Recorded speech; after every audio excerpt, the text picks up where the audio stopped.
Hello, আসসালামু আলাইকুম everyone. সবাই কেমন আছেন? আই হোপ সবাই ভালো আছেন। এর আগের ব্লগে আমি বলেছিলাম যে আমি পিঠা কিভাবে বানাই সেই ব্লগটা আপনাদের শেয়ার করব। সো আজকে রেডি করছিলাম আমি আমার পিঠাগুলো। আজকে আমি বানাবো পাটিসাপটা পিঠা এবং ভাপা পিঠা। এখানে আমি আগে পাটিসাপটার পিঠার খিরসাটা রেডি করে নিচ্ছিলাম। আমি আগে 3 লিটার দুধ ভালো করে জাল দিয়ে শুকিয়ে নিয়েছি। তারপর সাথে অ্যাড করেছি গুঁড়ো দুধ এবং গুড়ের পিউরি করে রেখেছিলাম। আমি গুড়টা ভালো করে ধুয়ে সিদ্ধ করে জাল দিয়ে আমি ঘন করে নিয়েছি। তারপর সাথে একটু ঘি অ্যাড করেছি ফ্লেভারটা ভালো আসার জন্য। এখানে আমার খিরসাটা প্রায় রেডি হয়ে গিয়েছে। আমি খিরসাটা একটু ভালো করে জাল দিয়ে একটু ঘনত্বটা আমার মন মতো রেখে আমি নামিয়ে দিব। সো এখানে আমার খিরসাটা রেডি হয়ে গিয়েছে পাটিসাপটার জন্য।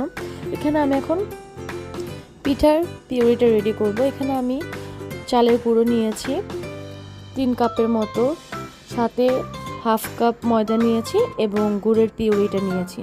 তারপর গরম পানি দিয়ে আমি ভালো করে মিক্সড করে, যেন ময়দা এবং চালের গুঁড়ো জমাট বেঁধে না যায়, তাই আমি ভালো করে মিক্সড করে নিচ্ছি।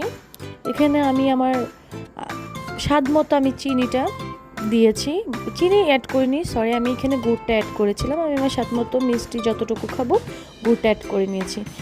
এখানে আমার পাটিসাপটা পিঠা বানানোর জন্য রেডি হয়ে গেছে সব কিছু। সো এখানে আমি চুলায় ফ্রাই প্যান আগে গরম করে নিয়েছি, তারপর একটু তেল ব্রাশ করে নিয়ে আমি এখানে পাটিসাপটাগুলো রেডি করব।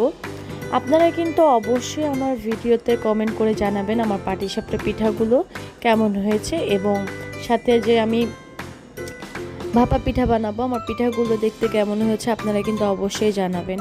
এখানে আমার পাটিসাপটাগুলো রেডি হয়ে গিয়েছে, আমি একটার পর একটা বানিয়ে নিলাম। সো এই তো রেডি আমার পাটিসাপটা পিঠা। এখন আমি রেডি করব হচ্ছে ভাপা পিঠা। এখানে আমি ভাপা পিঠা বানানোর জন্য আমি চালটা আগে দিন রাতে ভিজিয়ে নিয়েছিলাম, আতপ চাল। দেন আমি গুঁড়ো করে এখানে স্বাদমতো লবণ এবং একটু পানি দিয়ে দিয়ে আমি চালটা একটু ঘন, বলতে আমার মানে ভাপা পিঠাতে যেমন প্রয়োজন তেমন আমি করে নিচ্ছিলাম, একটু ভিজে ভিজে করে নিচ্ছিলাম। এখানে আমার পানি দিয়ে আমার চালের গুঁড়োটা মিক্সড করা শেষ। দেন আমি এখানে একটু চেলে নিব। সো এখানে আমি চেলে এখন রেডি করব পিঠা। সো দেখেন আমি কিভাবে ভাপা পিঠাগুলো বানিয়েছি। আমি কিন্তু আজকে ভাপা পিঠাগুলো আমি রাইস কুকারে বানাবো। রাইস কুকারে আমি কখনো বানাই নাই, এই ফার্স্ট ভাপা পিঠাগুলো আমি রাইস কুকারে বানাচ্ছি। আপনারা কিন্তু অবশ্যই জানাবেন আমার পিঠার লুকসগুলো কেমন হয়েছে।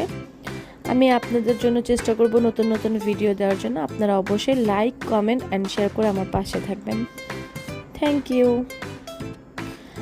এই যে আমার ভাপা পিঠা রেডি হয়ে গিয়েছে। সো এখানে আমার পিঠাগুলো দেখতে কেমন হয়েছে, আমি যে পিঠাগুলো বানিয়েছি। এখানে আমার ভাপা পিঠা এবং পাটিসাপটা দুটোই রেডি। সো আপনারা কিন্তু অবশ্যই আমার ইউটিউব চ্যানেলটা সাবস্ক্রাইব করবেন। আল্লাহ হাফেজ।